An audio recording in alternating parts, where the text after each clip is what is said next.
السلام عليكم ورحمة الله وبركاته. اللهم صل وسلم على سيدنا محمد عليه أفضل الصلاة والسلام. ازيك حبيبي، عامل ايه؟ كل سنة وانت طيب.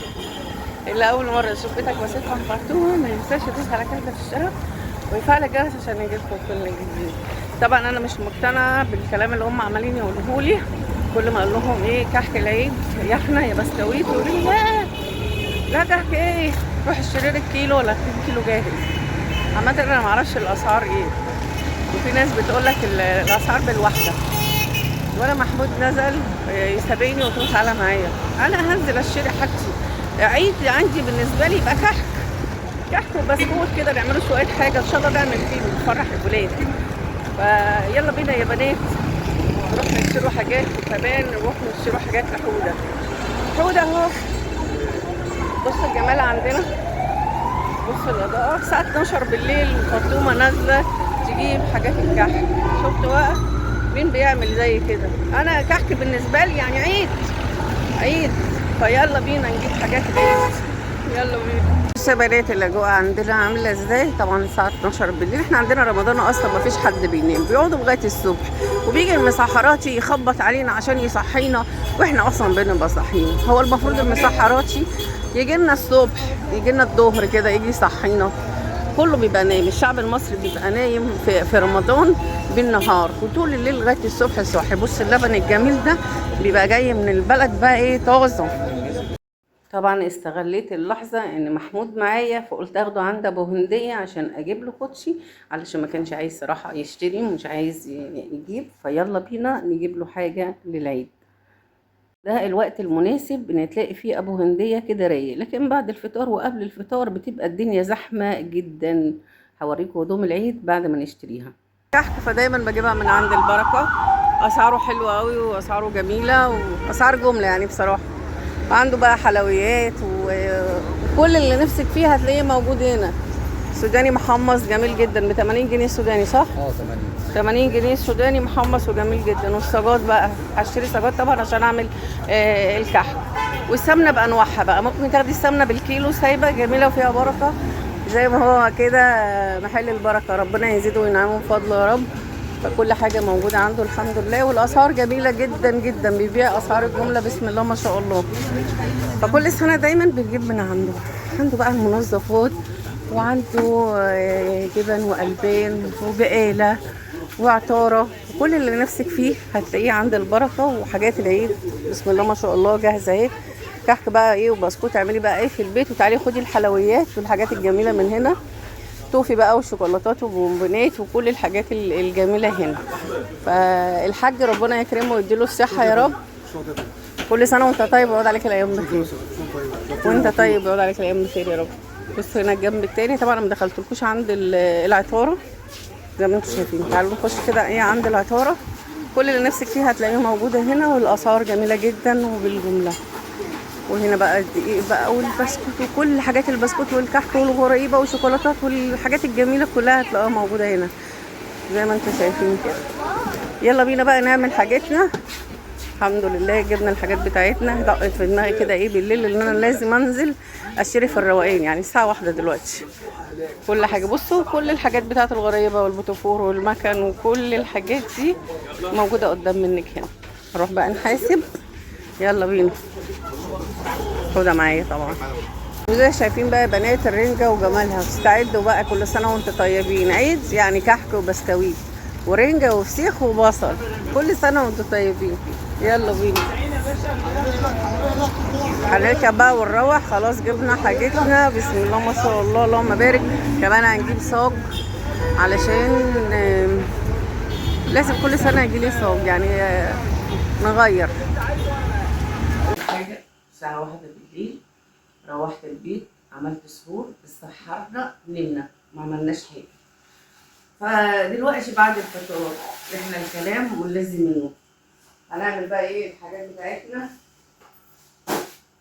تمام. بصوا بقى اشتريت زبده عشان نعمله بوتفور.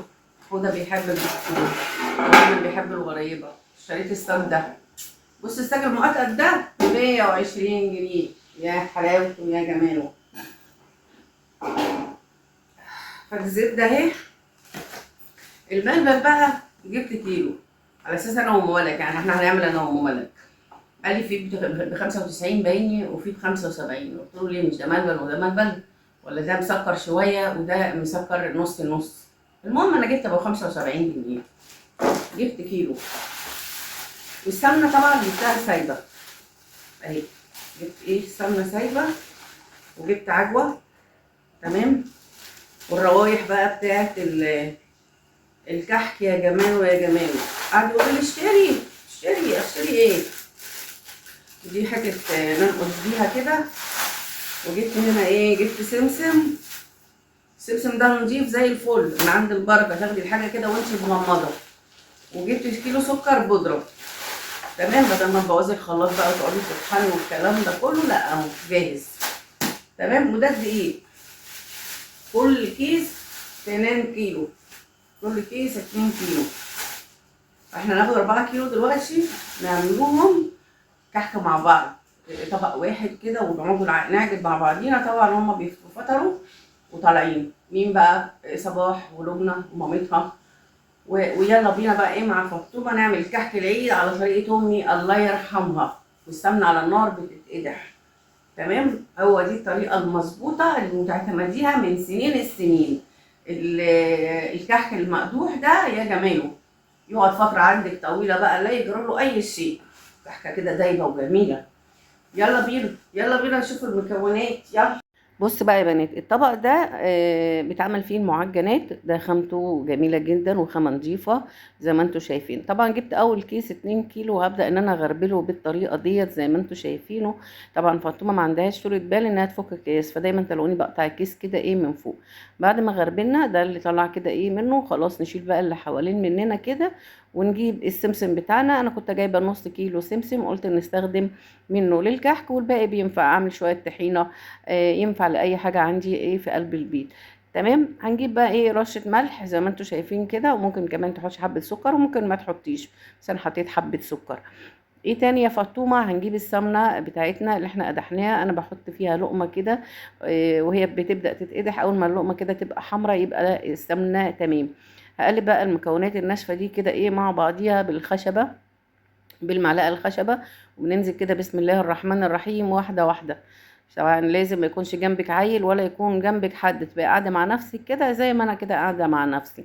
تمام. دي كده تقليبه، وننزل بقيه السمنه بتاعتنا بالشكل ده، ونبدا كده نقلبها. تمام. انا عندي اللي هو المضرب ده بسم الله ما شاء الله قوي، وليه 2 سلاح للعجين، يعني هو بيعجن وبيخفض وبيعمل حاجات كتير جدا. فهو ده صراحه اللي هيسهل معايا ان اعمل البسه بتاعه الكحك، هيخليه كده ايه ناعم وجميل كده زي ما انتم شايفينه يا بنات بالطريقه ديت. تمام. بعد ما بنخلص كده هوريكم انا هعمل ايه. بس مش معنى كده ان انا بعتمد برضو على على اللي هو المضرب كده، لا انا بسيبه كده يريح، وبعد كده بفضل اقلب برضو العجينه بنجيب من تحت كده هو زي ما انتم شايفينه، عشان ما يبقاش فيه دقيق في قعر الطبق. خلاص كده بعد ما خلصنا الضربه الاولانيه، باجي بقى بايدي كده، لازم البسه كده نفردها كده ايه بايدينا. هوريكم كده ايه نعملها ازاي يا بنات زي ما انتم شايفين كده. فالثومة بدأت تشمر وترفع الكمام، وبس نسيت تقلع الساعة بتاعتها. تفركي كده البسة بالطريقة دي، لازم تفركيها بالشكل ده كده. تمام. هنا بدأت السمنة ان هي بقت دافية، بس على قد ايه ما تقدري ايه تتحمليها، ما قدرتيش بس بقى ايه تبرد، عشان فاطمة بتكلم نفسيها وبتقول يا السمنة سخنة يا ولاد، سيبها تهدى يا فاطمة. خلاص كده دخلنا بقى على المرحلة ديت. هنحط الروايح بتاعتنا، ال4 كيلو كحك عليهم 2 كيلو سمنة، معلقه خميره اللي هي الخميره البلدي بتاعتنا، بندوبها في نص كوبايه ميه ومعليها معلقه سكر، وبنقلبهم ونسيبهم في الكوبايه. والاربع ازايز ريحه بتوع الكحك مع ال4 كيلو دقيق. تمام. محضره بقى الميه بتاعتنا كده ايه عاديه، ودي الخميره زي ما انتم شايفينها كده. نبدا ايه ندوبها بالمنظر ده كده، وننزل بيها على الكحك بتاعنا. احلى كحك بلدي جميل جدا. ايه بلدي ده يا فطومه؟ اللي احنا اتربينا عليه طبعا.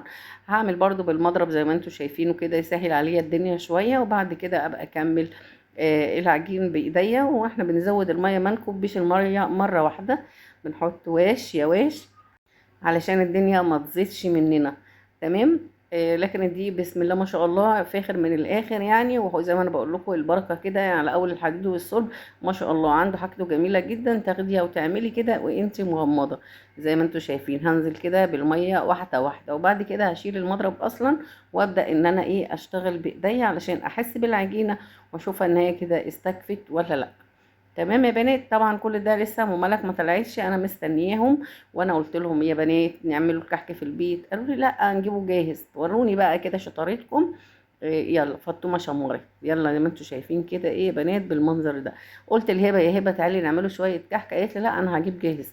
يا صباح برضو كانت هترجع في كلامها، بس طبعا انا حطيتها قدام الامر الواقع. ورحت جايبه الحاجات بتاعتي كده وقلت لها يلا يا حبيبتي علشان تعملي معايا الكحك. قلنا نعمله مع بعضينا وبعد كده نقسموه مع بعض ايه صاجات. هي تاخد الجزء بتاعها تسويه عندها في البوتاجاز، وانا اسوي عندي في البوتاجاز. هوريكم طريقه السوا بتبقى عامله ازاي، وبيبقى شكله وطعمه جميل جدا. انا بالنسبه لي ما بحبش الا الحاجه اللي هي البيتي الجميله ديت زي ما انتوا شايفينها كده. وكده يا بنات العجينه بتاعتنا جاهزه للشغل على طول. يلا بينا على الطبليه ونحضر حاجتنا.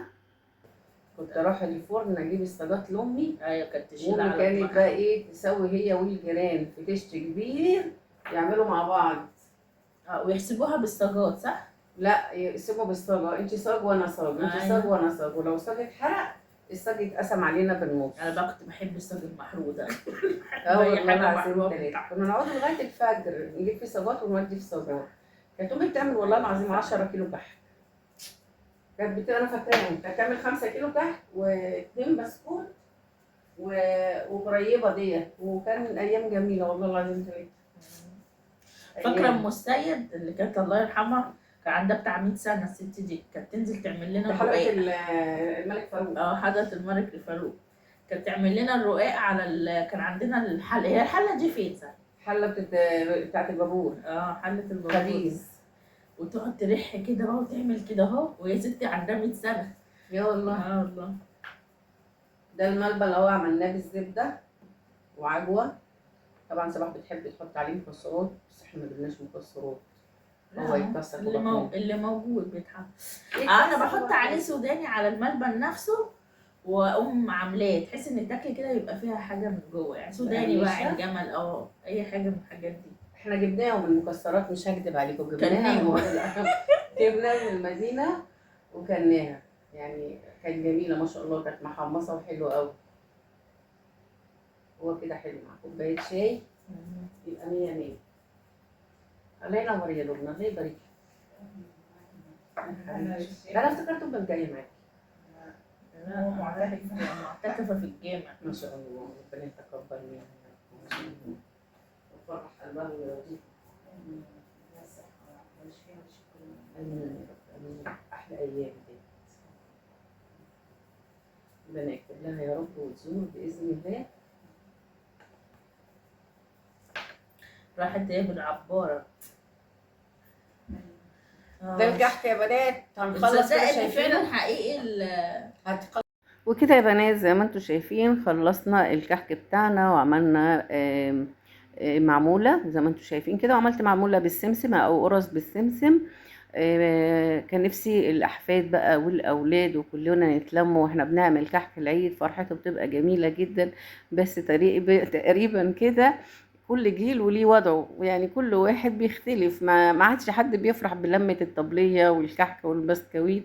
يلا بينا ندخله على الفرن ونشوف الدنيا هتعمل معانا. تعالوا بقى يا بنات نشوفوا الكحك بتاعنا كده ايه. بسم الله ما شاء الله. بصوا الصاج ده كان في النص، انا طلعته اول ما لقيته كده بدأ من هنا كده اهو لونه كده بالشكل ده، فحطيته في اخر رف. تمام، حطيته في اخر رف، وده لسه مدخلاه، ده حطيته في النص كده زي ما انتم شايفين. تمام كده يا بنات، ده السوا بتاعه. وده يا بنات كحك العيد زي ما انتم شايفينه بعد ما سويناه كده وطلعناه من الفرن. بسم الله ما شاء الله. طبعا في العيد بقى هنوريه لكم واحنا حاطين عليه السكر. بصوا انا بحبه كده، بصوا عامل ازاي، يبقى دايب كده دوب دايب دوب يا قلبي. كل سنه وانتم طيبين ويعود عليكم الايام بخير يا رب. بصوا التسويه بتاعته بسم الله ما شاء الله. فده الكحك بتاعنا، دول 2 كيلو، ربنا يبارك يا رب. يعني انا لو رحت اشتريته بقى من عند الراجل كان هيبقى ال2 كيلو قد دول كده في صينيه كده مليانه. في العيد بقى ان شاء الله نحضروه كده بالسكر، ويتفرجوا بقى ايه على شكله واحنا حاطينه في علب التقديم. وكل سنه وانتم طيبين.